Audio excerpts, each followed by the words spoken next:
avec souplesse, intelligence et sagesse. Notre problème n'est pas de créer des opposants autour du président de la République, chef de l'État. Il faudrait savoir quelles sont les personnes qui peuvent aider le président de la République à aller de l'avant, à bien réussir ici son quinquennat aussi, son deuxième quinquennat. Et effectivement, nous arrivons en 2028 et le président cède son fauteuil à une autre personne. On a vu un certain Mbosso qui a aidé le président de la République pendant plusieurs années, ici dans ces pays. Qui a aidé. Au moment qui a aidé le président de la République. Ok. Et qui a soutenu le président de la République, qui l'a accompagné même. Vous vous souvenez un peu de Janine Mabounda à l'époque. Mabounda a boudé même l'existence de l'institution président de la République. Mabounda avec un certain Papa Tamouamba aujourd'hui maintenant qui est maintenant dans, je sais pas où, qu'est-ce qu'il fait pour le moment. Mais Mabounda s'entêtait même pour répondre aux ordres du président de la République qui est la première institution. Mbosso était toujours là, non seulement qu'est-ce que vous voulez pour accompagner. Attendez, je vais y arriver. Non seulement pour accompagner le président de la République, mais aussi pour servir tant soit peu dans ses différentes attributions. Et si vous prenez toutes ces trois personnes, moi je vais détailler chaque personne. Vous prenez d'abord la candidature de Vital Kamerhe. Vital s'est dit, voilà, je suis devenu la deuxième force politique, il faut que je prenne la chambre basse du Parlement.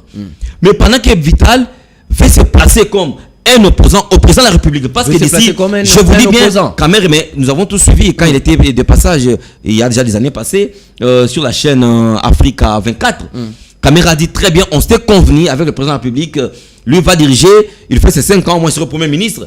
Quand lui aussi sera, 5 ans après, je serai président, lui aussi sera Premier ministre. Maintenant, Kamerhe a vu toute sa carte qu'il est en train de jouer, n'arrive pas à réussir. Nous connaissons très bien Kamerhe dans ces pays, c'est pas pour rien qu'on l'appelle les caméléons. Vous verrez certains Kamerhe changer de face en 2026. Kamerhe sera un opposant face au président de la République. Nous, on ne veut pas des personnes qui doivent créer des scénarios qui manquent même des noms. Vous prenez un certain Maradona, Bat Lukebo. Et Maradona qui sait au moins se positionner, qui est là toujours pour chercher des intérêts et qui a déjà misé, qui a beaucoup d'argent, qui sait que non, il va corrompre autant de personnes pour se faire passer comme le président de l'Assemblée nationale. Mais il faudrait qu'il nous présente aussi le bilan qu'il a eu à faire à la tête du Sénat.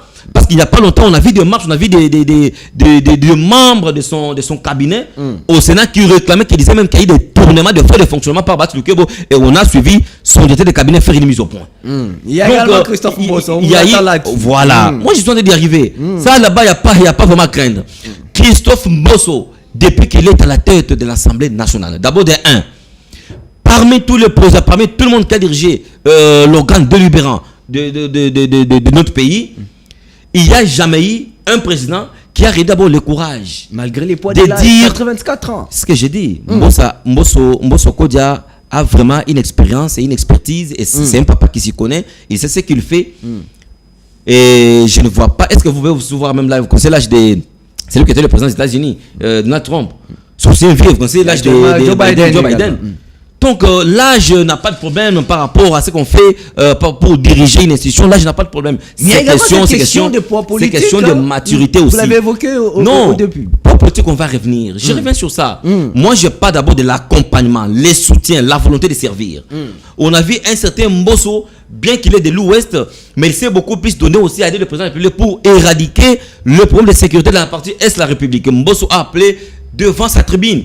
Il a pointé du doigt. Bien qu'il n'a pas cité, il éradique des groupes armés. Mbosso était là pour compatir. Nous avons vu Mbosso venir dans la province de Maïndombe. Mbosso était toujours au feu et au moulin pour faire revenir la paix dans les territoires de Kwamoutou. Et jusqu'aujourd'hui, je vous parle bien, Mbosso, c'est vraiment un partisan de la bonne gestion, de la bonne gouvernance. Je ne peux pas voir un certain Kamerhe qui doit devenir l'opposant du président de la République en 2026, qui demande d'être président de l'Assemblée nationale. Je ne peux pas voir un certain Bati Lukebo, malgré Bati, quel est le poste que Bati n'a pas occupé dans ce pays.